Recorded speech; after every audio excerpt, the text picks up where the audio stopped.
Okay, This meeting is being recorded. if you would not like to be on camera, shut off your video. Anyway, welcome everyone to White Collar Week Tuesday night series. Our guest tonight is Elizabeth Kelley, a very dear friend of mine, and she is a criminal defense lawyer who is based in Spokane, Washington, but she works all over the country, both as first chair defense counsel and as consultant to people who have mental health disabilities and drug and alcohol issues, and how that all works out in their criminal prosecutions. She'll tell us more about that, I'm sure. I have a few announcements to make first. The first is definitely we are recording this, so if anyone does not want to be on camera, please shut it off now. I want to let everyone know that yesterday an article came out on the ABA website about the panel that our group hosted at the American Bar Association Criminal Justice Section Conference. There's a lot of words there in Washington, D.C. in November. It was very well received, so the link to the article is there. I've been posting the video for a couple of months now online and in our newsletters, but this is a brand new article. A couple of other announcements. As I told everybody last night, I'm going to be in Florida for a couple of months, but it's business as usual. We took an Airbnb down there, but that also means I'm going to be at the American Bar Association White Collar Conference in Miami on March 1st through 3rd. So we'll have a report. Elizabeth, are you going to be there? Most certainly. I figured you'd be in Miami. So that's wonderful. We'll hook up down there. Other announcements, let me see. For those of you who don't know, this is an offshoot of our college support group meeting that we have every Monday night at 7 o'clock Eastern, 4 o'clock Pacific. And it's a safe space where we get together and we talk. It's kind of like an AA meeting for people who have white collar and nonviolent prosecutions. If you want to know more about it, you can find it on our website at prisonist.org, or you can write to us at info@prisonist.org and we'll tell you more about it. So without further ado, I am going to mute everybody. Elizabeth, you'll have to unmute yourself. I'm going to do that right now. I am unmuted. You're going to have to unmute yourself again. I'm sorry.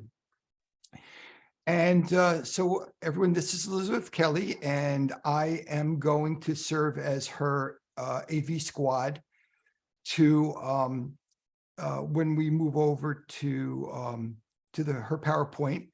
And Elizabeth, please take it away. Thank you so much. And it's good to meet new people in this group, as well as to connect with some familiar voices. Like probably everyone on this call, I'm here today because of Jeff, who has become a trusted colleague and friend. But I was also happy to participate in this call because I'm acutely aware of the fact that mental issues touch people who are charged with white collar offenses. The challenge is that depending upon who the person is, the diagnosis may manifest itself differently.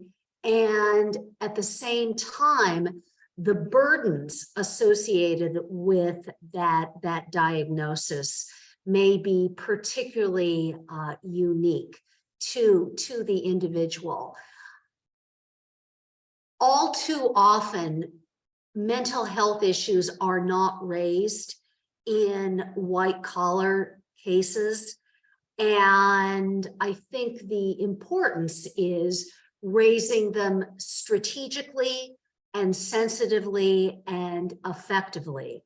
So I'd like during the next few minutes to give you what I feel are some insights based on my practice, my experience, and then I'm happy to open up the floor to any questions you might have.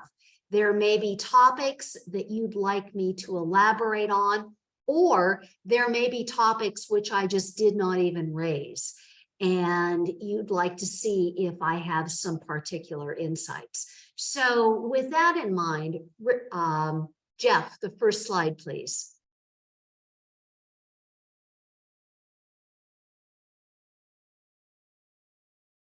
We can progress to the second one, I think. The threshold question in any case is selecting your lawyer. And in white collar cases, the selection process is a bit different, or can be a bit different. First of all, are you charged in state court, or are you charged in federal court? And the needs and concerns may be the same, they may be different. But as a defendant in a white collar case, you may very well need two kinds of attorneys, or a team composed of different kinds of attorneys. You may need local counsel, and or you may need additional counsel. So for instance, if you are charged in a major metropolitan area where the court, either state or federal, is very busy, and it charges a fair number of people in white collar prosecutions, then you may have a wide selection of attorneys from which to choose. So you will choose a good, strong, substantive attorney, and then depending upon additional concerns, that will be it. However, let's say you are charged in a remote part of the country, even a federal court in a remote part of the country that doesn't have a deep white collar bar. You may very well need to bring in someone from another major metropolitan area. So for instance, let's say you are charged in Montana. You may need to bring in someone from Chicago or New York or San Francisco. At the same time, even if that attorney is licensed to practice in that particular jurisdiction, you're going to need to have local counsel. If the person is not licensed to practice in that jurisdiction, your local attorney will probably have to sponsor him or her what we call pro hoc vice. But even if the person is admitted rather by regular standards or from out of the jurisdiction, you're going to need to have strong local counsel who can basically capture the flavor of that particular courthouse, who knows the custom and practices of that prosecutor's office, who knows the custom and practices of the courthouse, and even perhaps of that judge. And certainly, if the case goes before a jury, you're going to need to have someone who can resonate with the local community. So for instance, I was talking with a superb practitioner from another jurisdiction, which was relatively remote. And she was saying that the strategic victory that her team was able to accomplish was done because the out-of-town counsel was hugely deferential to the local counsel. And the jury afterwards said how much they appreciated the fact that these big out-of-town lawyers, although they were supportive of the local people, didn't try to, if you will, foist themselves on the local community. So this is all a very long way of saying that the mix, the chemistry is important, and don't forsake one for the sake of the other. Next slide, Richard. Or not, Jeff, I'm sorry. Richard, I almost put you to work. All right. I always tell my clients at some point during the process, I always tell the families of my clients at some point in the process, particularly if those clients are smart, well-educated, and savvy. I say, you are approaching this from a rational, logical state of mind. Stop that. Abandon that. The criminal justice system does not operate rationally or logically. And just understand that it has its own customs, its own mores. I'm not advising my clients, I'm not advising my families to just be content to be railroaded, but rather I caution them that much is nonsensical. Also, families and clients sometimes think that people are out to get them, or that there's a vast conspiracy, or that the judge hates them, or the AUSA hates them, or what have you. In some particular cases, that may be true, but in the vast majority of cases, people are just doing their job. I've been concentrating at this point in time on some general principles of white collar practice.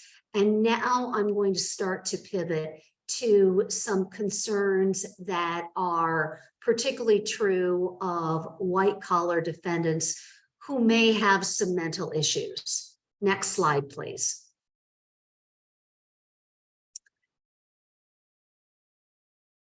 To state the obvious, a criminal indictment is hugely destructive on 1,000 different levels. And if you come into the system and you are perhaps already damaged because of some past traumas, if you are suffering from substance abuse problems, if you suffer from major depression or even minor depression or anxiety or what have you, the indictment process, the criminal process, is only going to magnify and intensify this. It is trauma on top of trauma. And Jeff earlier alluded to his magnificent panel from the ABA Criminal Justice Section's Fall Institute. And if you haven't already viewed that panel, I commend it to you. In particular, a couple of the panelists, namely Seth Williams and Michael Baroni, spoke eloquently of the importance of taking care of yourself during this arduous process, not only a criminal prosecution, which sometimes can take years, but also during the reentry process. I know that this is all easier said than done. And I know that anyone who is accused and certainly convicted of a crime is going to go through cycles of ups and downs. But again, take care of yourself insofar as possible. And Jeff and his team of people are here to support you and your families. Next slide.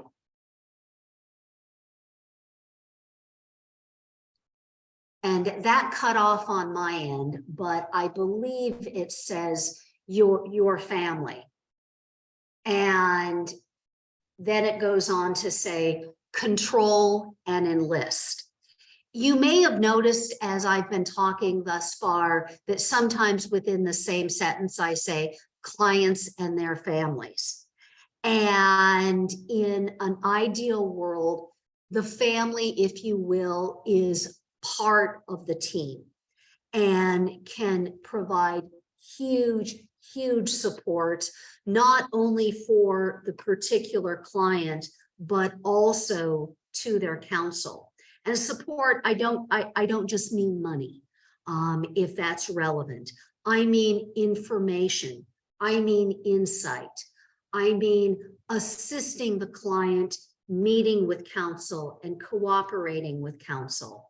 But at the same time, it's important to, insofar as possible, control a family, because well-meaning family members can, for instance, try and go to the media, and that is not at all in the client's interest. They can try and give quote unquote advice, which is not helpful and may even be counterproductive. If nothing else, they may continually try and contact counsel. And not only does it put counsel in the untenable position of having to say, I'm sorry, but certain things between me and your loved one are privileged, but it also takes the attorney away from the valuable work of working the case.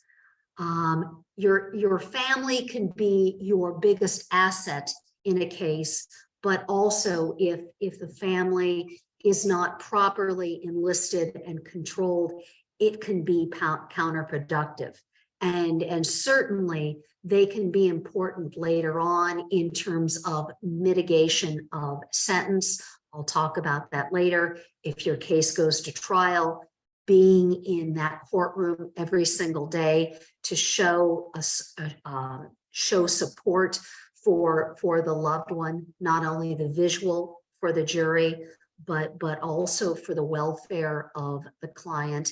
And also, if God forbid the loved one is incarcerated, they can be helpful in terms of communication, and certainly during the reentry process.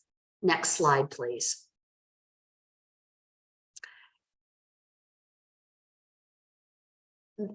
I have used the term during the course of my remarks, mental issues.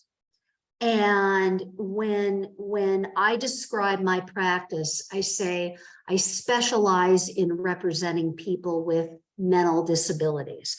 That's my personal global term for representing people with major mental illness, like bipolar disorder, depression, schizophrenia, but it's also my term for representing people with intellectual disabilities, like autism spectrum disorder, fetal alcohol spectrum disorder, intellectual disabilities, which we used to call mental retardation. This is a huge generalization, if you will indulge me, but a fair number of people who are charged in white collar offenses suffer from bipolar disorder, although they may have managed and even masked it during portions of their lives. They may suffer from anxiety, they may suffer from depression. They may also have a diagnosis of autism spectrum disorder, but it never really, if you will, got in the way. They also may have post-traumatic stress disorder from an incident that occurred once in their lives. But again, they may have masked it. Some of you may have followed the case in Houston a couple of years ago of Robert Rockway, who was charged with a multi-billion-dollar white-collar fraud case.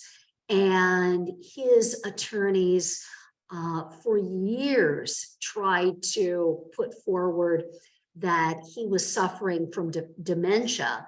And eventually, sad to say, Mr. Rockway, who was by then a very elderly man, died. But nonetheless, his mental condition affected his charge, affected his defense. You or your loved one may not have a diagnosis that rises to the level of incompetent to proceed. There may not be a diagnosis that fits the definition of insane at the time of the act.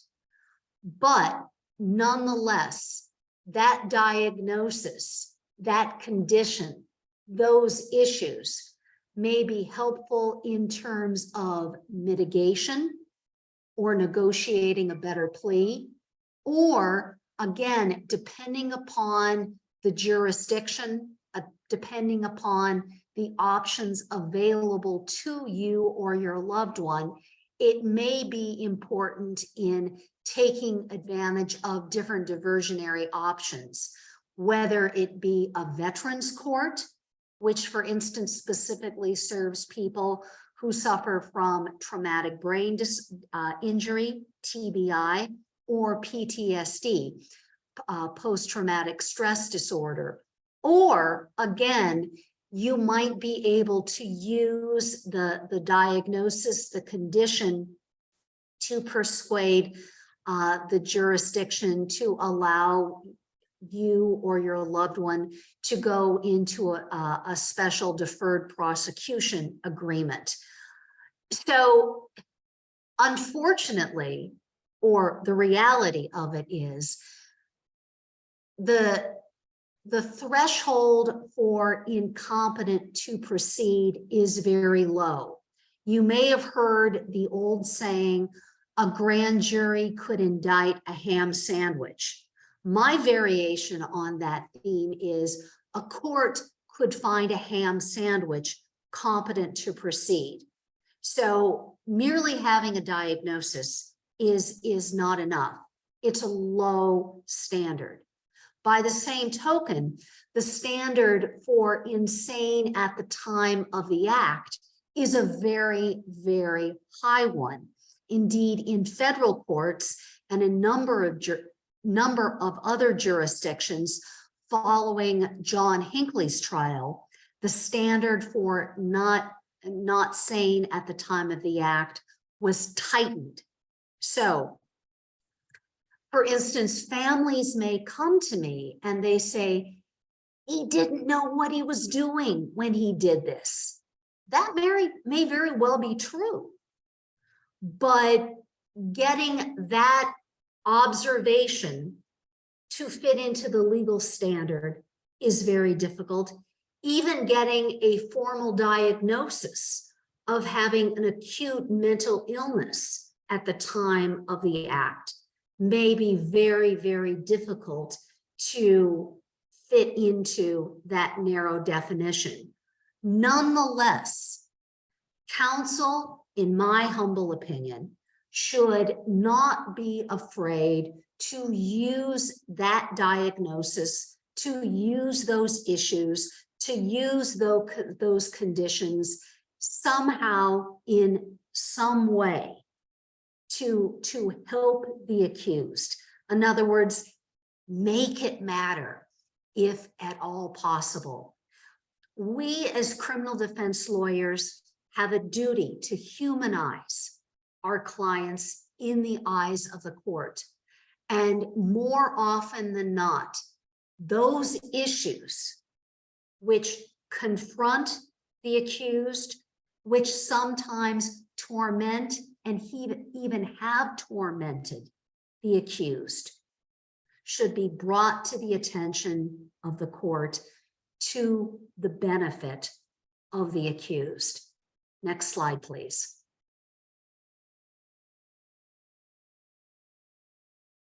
All right, I've mentioned the term expert. And finding the right expert or team of experts is a hugely, hugely important task. And it's something that counsel should spend, or counsel working with the family and the accused should spend a good deal of time with.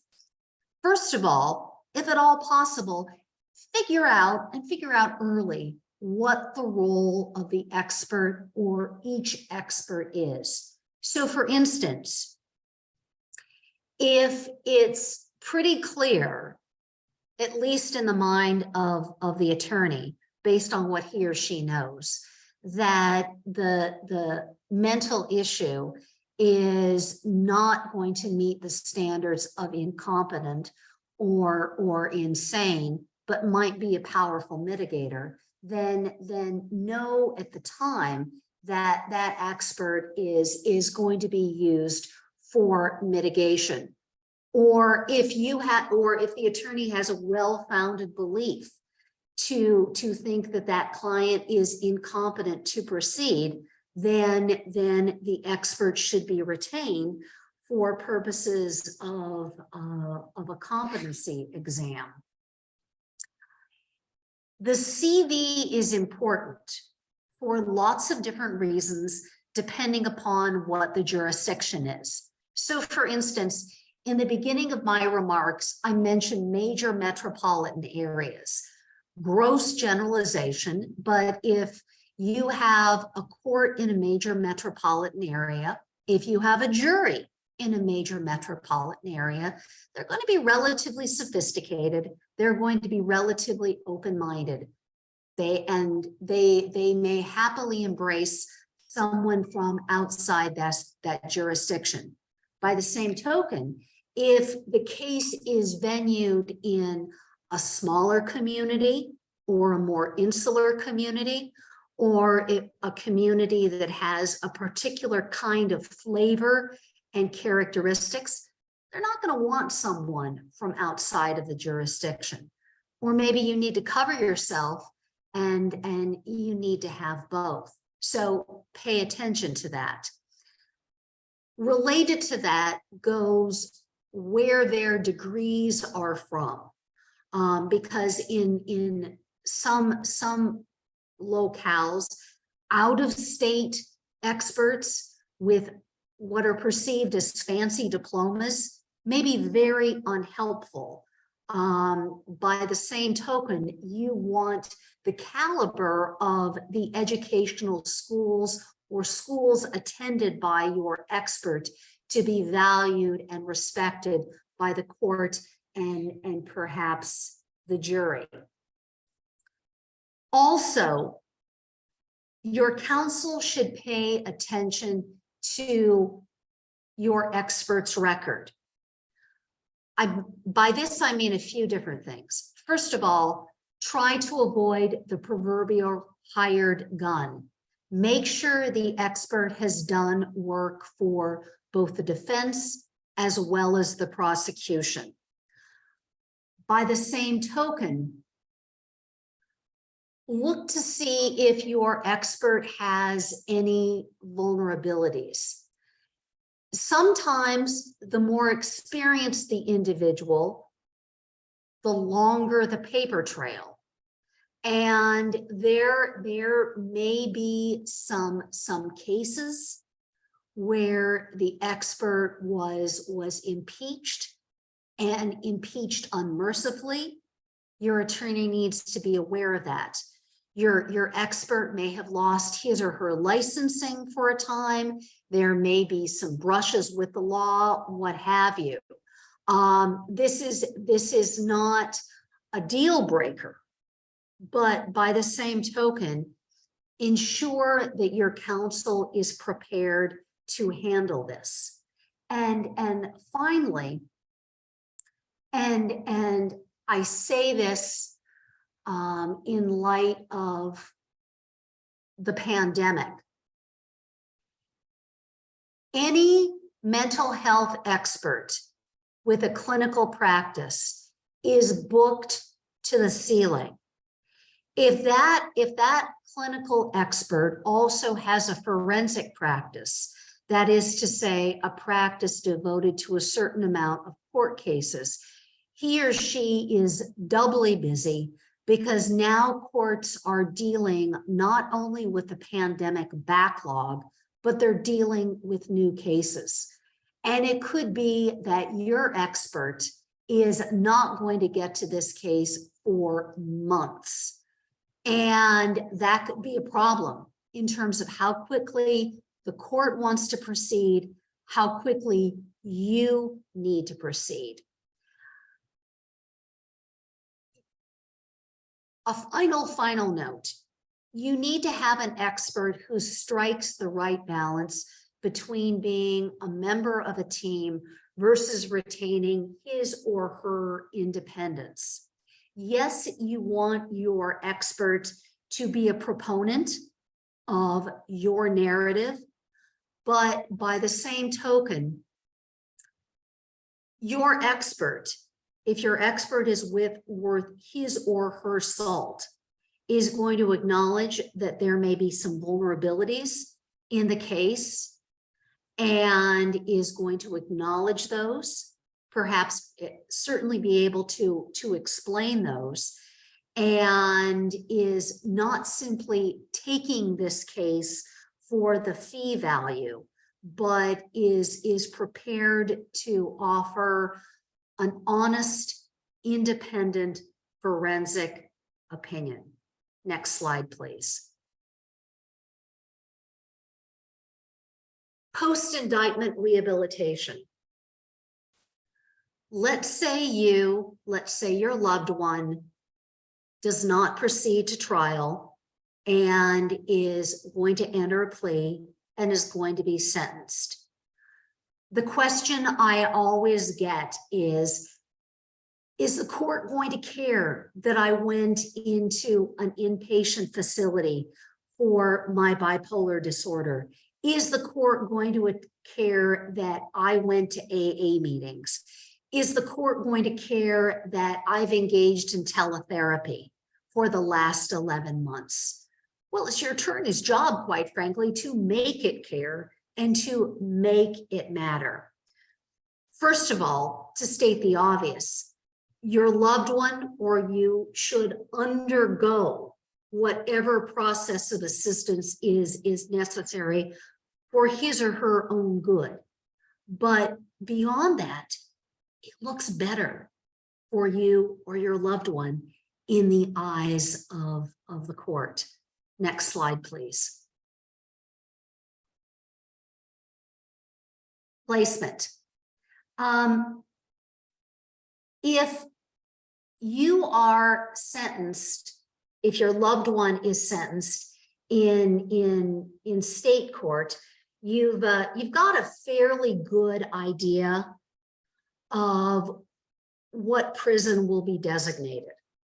It becomes a little bit more complicated. It could become a lot more complicated when the person is indicted, when you are indicted and designated within the federal system, which is where the bulk of white collar offenses land.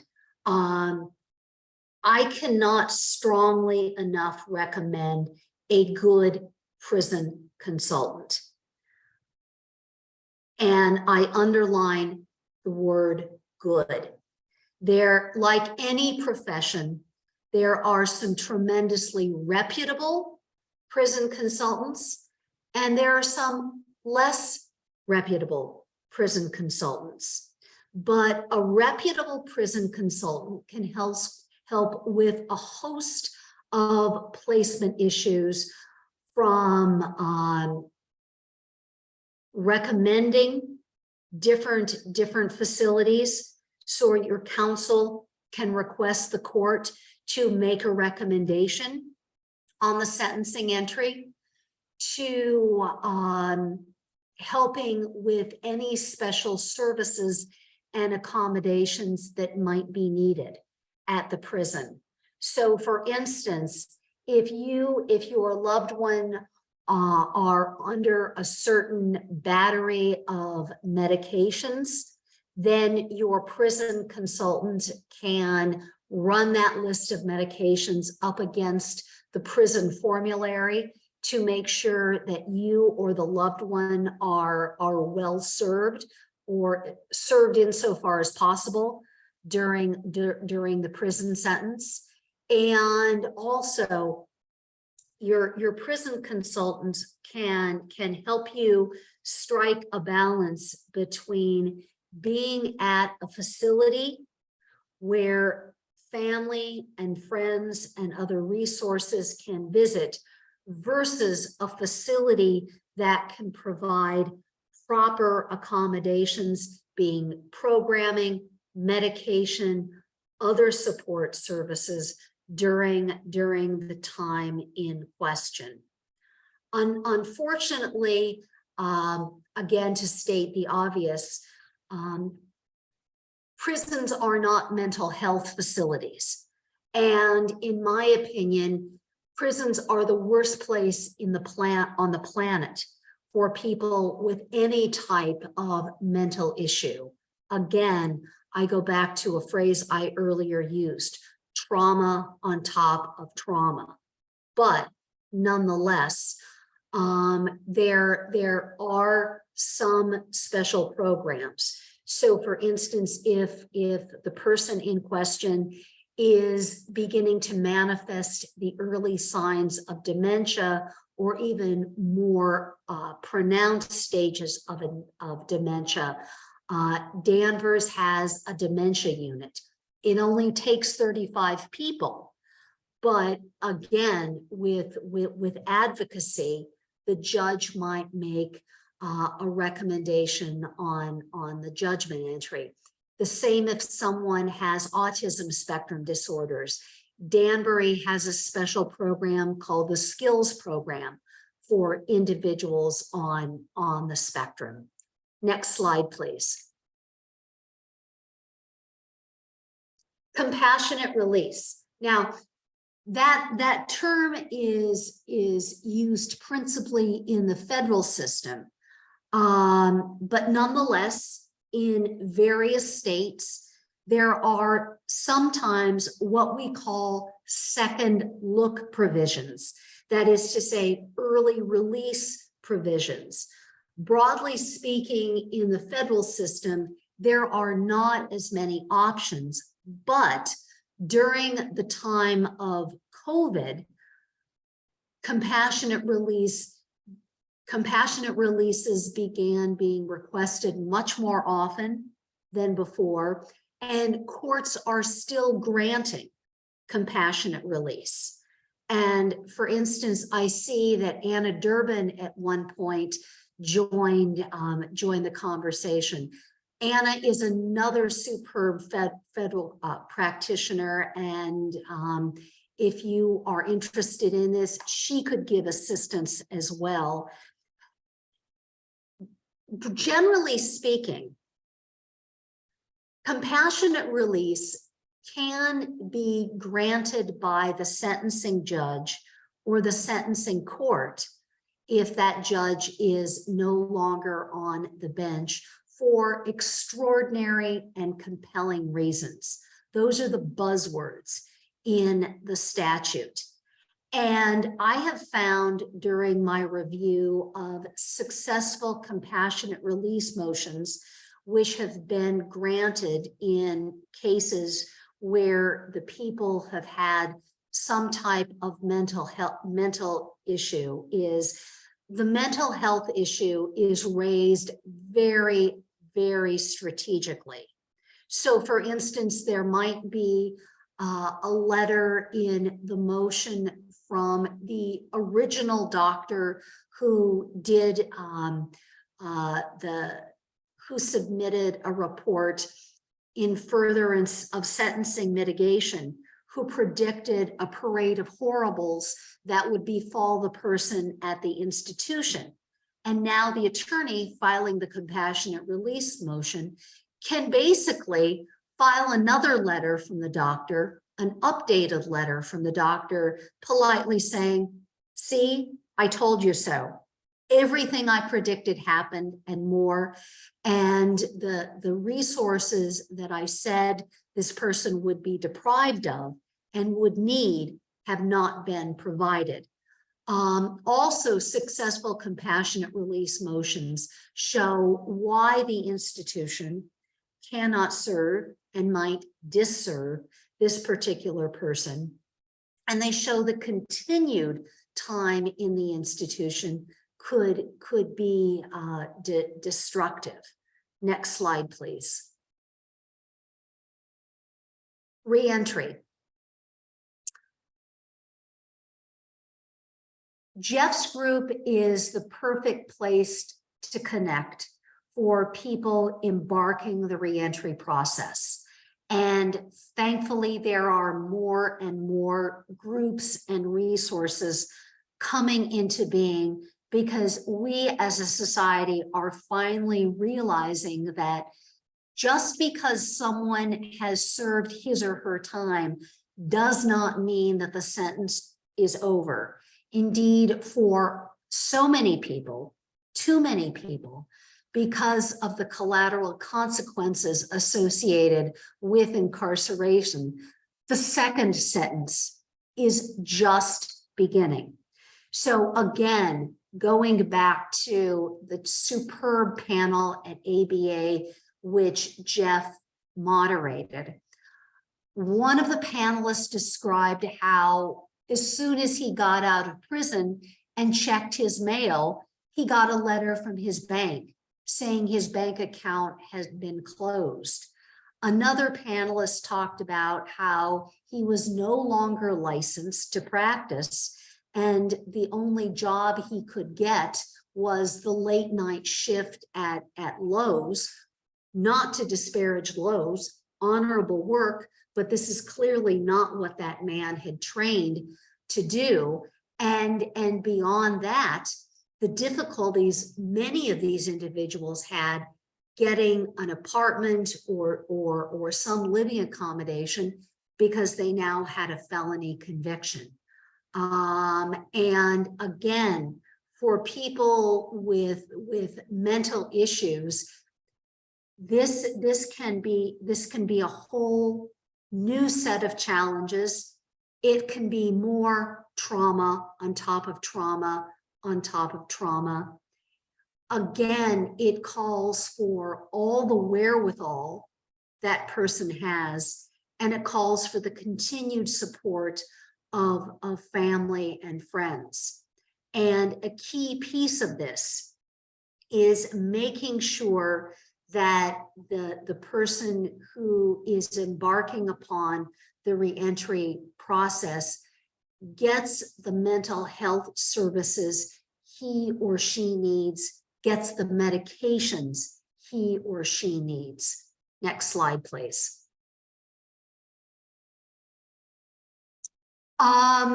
Before I open up the floor to any questions or reactions you may have, you are certainly welcome to contact me. My email address is zealousadvocacy@aol.com. I have a website, elizabethkelleylaw.com. I don't use my Twitter account as much as I used to for a variety of different reasons, but nonetheless, you can message me on that. And at the risk of sounding completely self-promotional, I have edited 3 books published by the American Bar Association, one on representing people with mental disabilities, another on representing people with autism spectrum disorders, and another on representing people with dementia. And I also should mention that I had the distinct privilege of co-editing a book with a superb human being named Francesca Flood called Suicide and the Criminal Justice System. And it outlines the particular traumas of this system, and it has a number of stories from judges, from prosecutors, from attorneys, and from a few different people who were charged with offenses. In particular, Jeff wrote a tremendously powerful chapter on his journey. So happy to take questions or entertain further lines of discussion. Elizabeth, thank you. That was absolutely wonderful. If anybody would like to ask Elizabeth a question or share their experience or anything else you'd like to talk about, please put your name in chat and I will call on you. We're going to do that to have a little organization. Let's start with Bill. Thank you, Ms. Kelley. Very, really compelling. Thank you. I wanted to ask, do you see a connection, especially, you know, we see an awful lot of interaction in local news where an individual who is in the middle of a mental health crisis ends up getting, shot by the police. Ends up getting what? I'm sorry? Ends up getting shot by the police. Yes. Family calls them, they don't know who to call. And is this just really an extension of the fact that mental health issues aren't looked at as seriously as they could be within the legal system? I mean, it just seems like it's just an extension of it. Yeah, the short answer is yes, but let me elaborate. You've raised a couple of hugely important issues. First of all, far too many families, as a last resort, call law enforcement. And either they naively, innocently, trustingly believe that the police are going to be helpful, or they have no other place to return or to turn. And the last thing they contemplate is police showing up at their doorsteps in uniform, guns blazing, not understanding their loved one, and taking him or her into custody. That's not what they wanted. That person needs treatment. At the very least, law enforcement should be de-escalating the situation, which leads to my second point. Thankfully, in recent years, there are some programs out there, namely CIT, Crisis Intervention Training, which is offered to various groups of law enforcement, but it's only a drop in an ocean of need. Some officers only get a few hours of training. In some departments, only a fraction of officers have the training, or not enough officers have the training. So for instance, you may hear in the media of an instance where law enforcement went to a home and there was a shooting, perhaps there was a fatality. It might very well be that the trained officers were not the ones who were dispatched. Now, we're trying to make trainings more widespread. We're trying to make officers more sensitive to not only the needs of people in the throes of a mental health crisis, but we're trying to give them the tools to de-escalate the situation. But one of the things that's important to keep in mind is people who are law enforcement did not sign up to be social workers. That's not what they wanted to do. they're really not trained to do this. And sad to say, mental issues have become a public health problem. And law enforcement are often the first responders. We can take prophylactic moves, such as having a social worker ride along to the situation, etc. But the root problem is we need to be addressing mental issues in our communities before law enforcement arrives on the scene. Thank you so much. Thank you, Bill. Great question. Next is Rick. Hello, Elizabeth. Hello, Rick. What a terrifically important message you have, especially about the insanity of the justice system. And Anna, I know you've done a lot of work, so you know it just as well.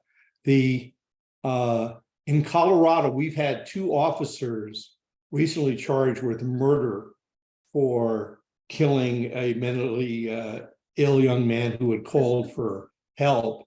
And last year we had a officer charged and fired in Loveland who had mistreated a woman with dementia. You're probably familiar with I both. remember that.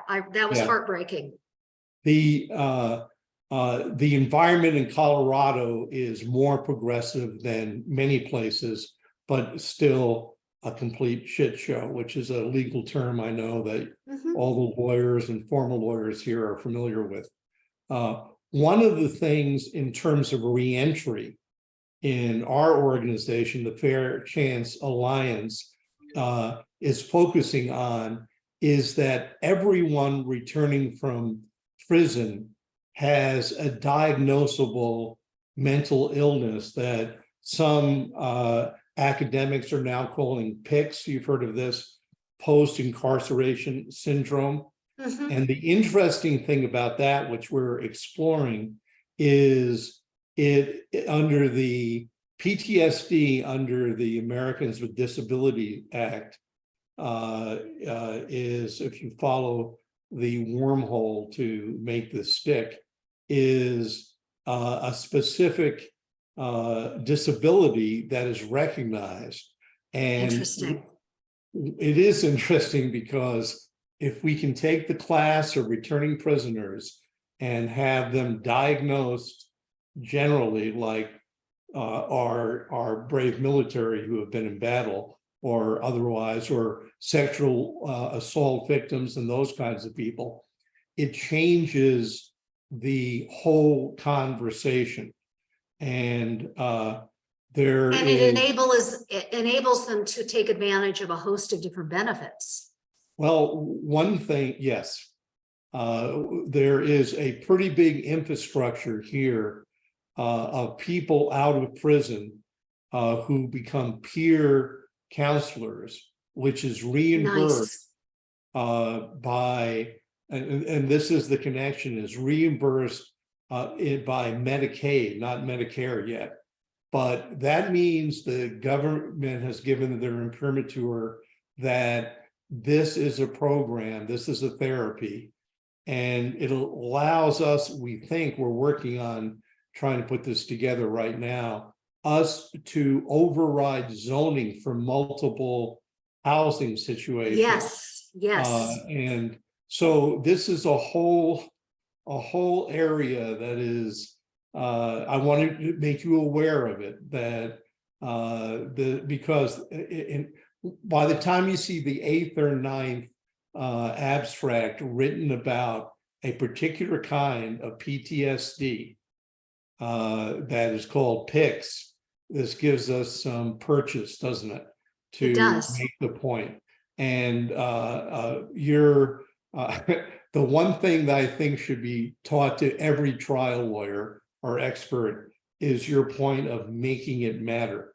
So more about this information in another time. I'll send you both and copies to Jeff of some of these PICS studies that we've come across. I would love that. I would love that. And let me tell you and everyone else the inspiration behind that phrase, make it matter. Far, far too often, I have had clients, I have had their families come to me.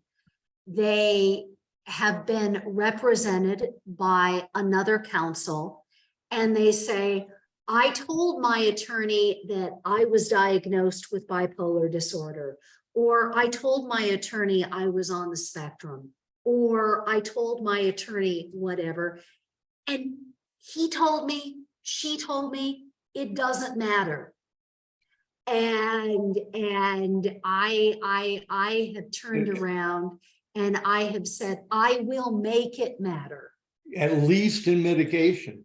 And, Yeah, and sometimes you can shoot for it in terms of the standard, but in plea negotiations, in getting people out, in rehabilitation as part of their story.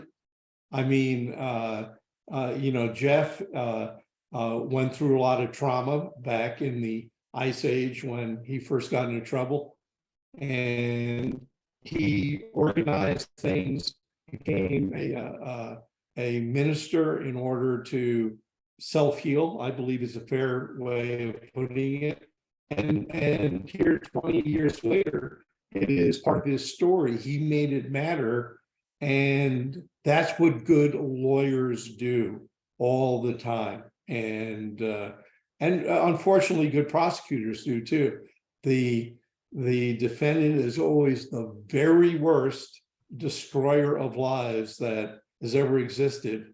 And it's only when you hear the same prosecutor go up against 17 different defendants. Well, and that's why I I use the phrase using mental issues strategically, because in my opinion, the attorney should not raise the issue such that the prosecutor, the court, thinks that this person is so unmanageable that they're dangerous. Right. And well, I will yield to my friends who also want to talk to you, but just terrific work you've both done. I know about both of your work, and it's terrific, and thank you for all you do. Well, thank you. I appreciate. Who's the next questioner? Thank you. Thank you, Rick. The next inquisitioner is Matt. Hello, Thanks, Matt. Beth. Hi, Elizabeth. So I'm coming at this from a perspective of a defendant, and I'm still pre-sentence. Okay.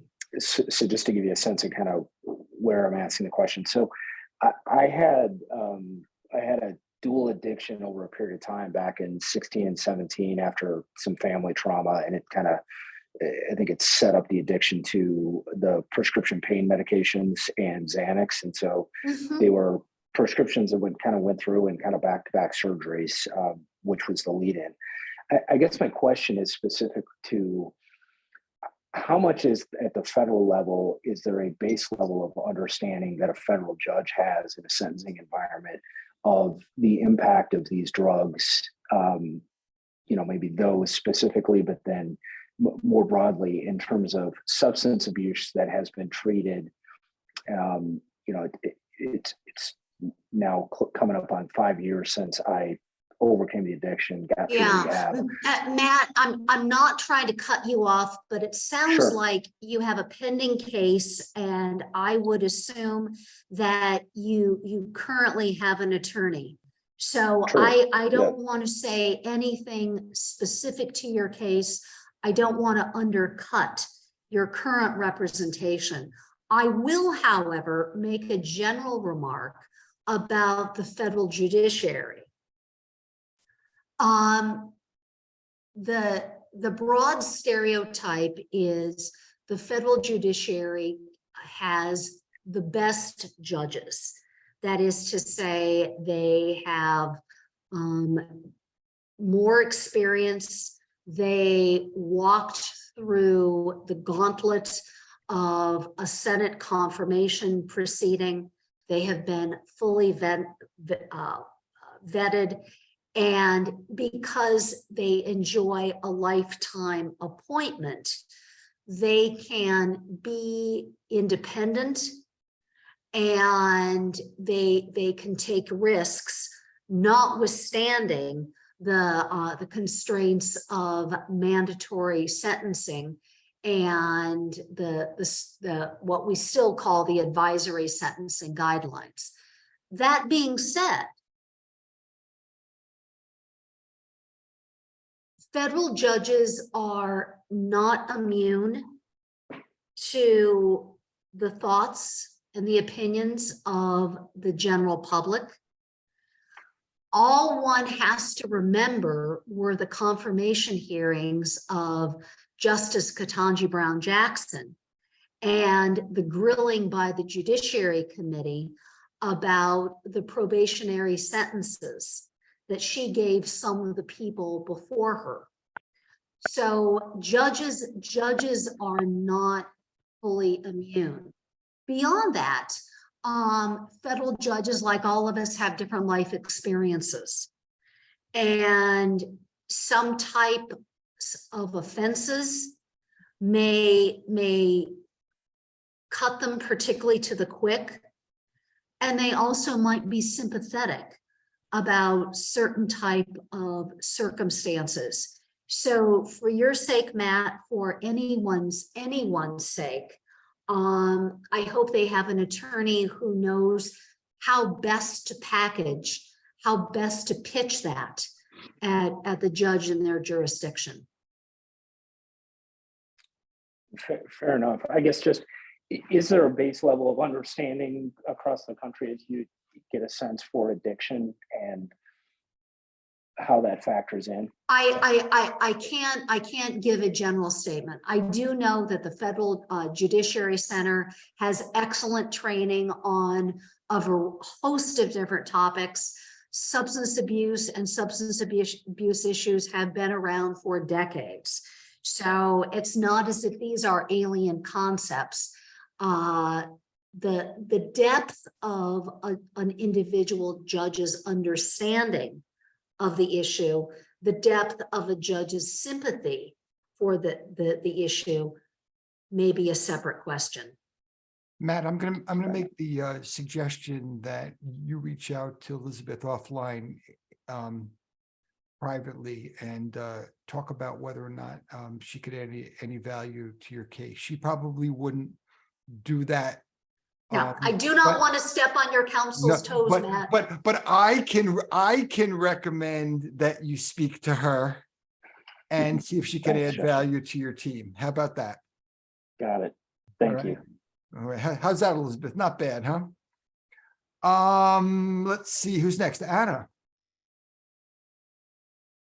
Hi, Adam. You're on mute now. Yeah. I don't want to, tell Oh, war stories. Anna, hi there. Yeah.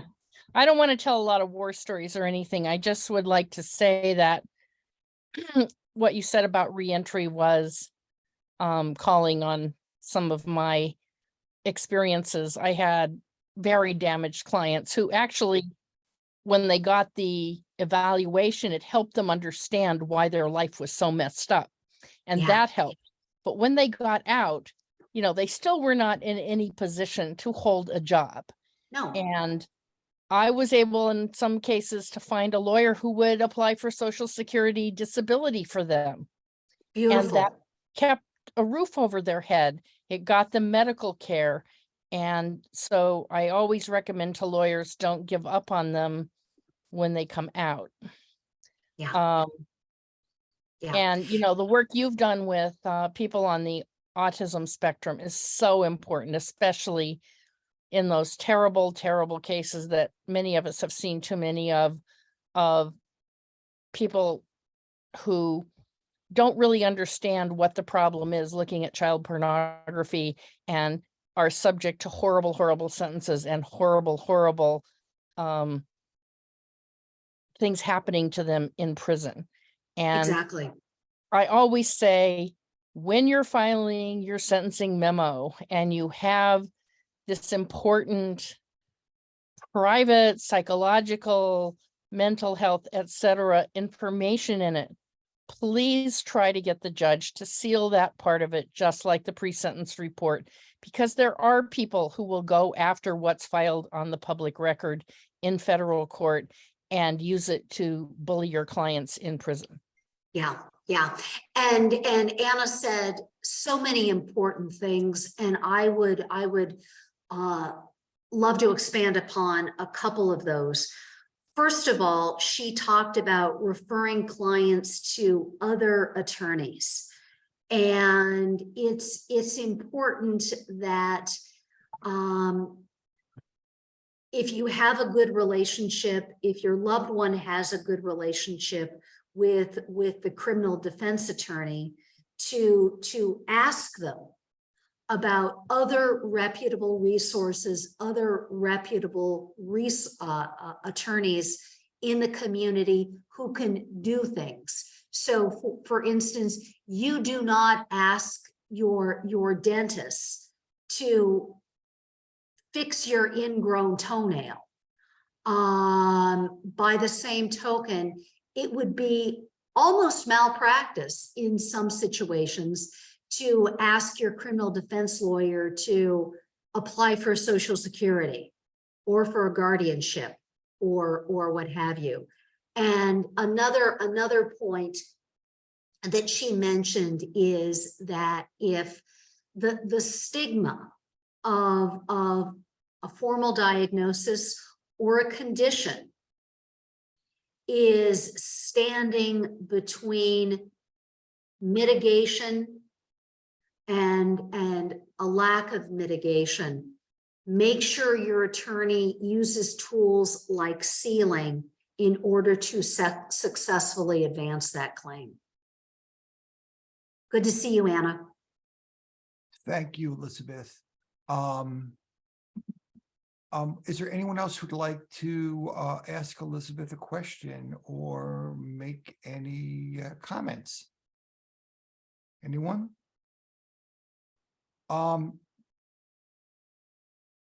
Elizabeth, thank you for. Oh, I enjoyed it immensely. Thank you for tonight. I'm going to tell you that I've learned so much. I guess I do have a couple of comments. Okay. The first is Elizabeth mentioned that I wrote a chapter on the book that she and Francesca edited on suicide in the legal profession. Is that right? In Criminal justice system. Suicide in the criminal justice system. I wrote my chapter not as a lawyer, but I wrote it as someone who had attempted suicide. I happened to be a lawyer at the time, but I attempted suicide and I was soon to be a defendant. So I just think there's a lot of different angles or ways into this conversation. The point of entry is not always, crystal clear when we're discussing it. The second is kind of off of what Anna said, and certainly off of a lot of Elizabeth's comments. People don't know that they should be telling their lawyers everything there is. There's a lot of secrets out there. Sometimes it's family secrets. Sometimes they grew up in a traumatic situation. I was involved in one case, for example, fairly recently, where the criminal defense, I don't practice criminal defense. Most people know that, but I practice everything but criminal defense.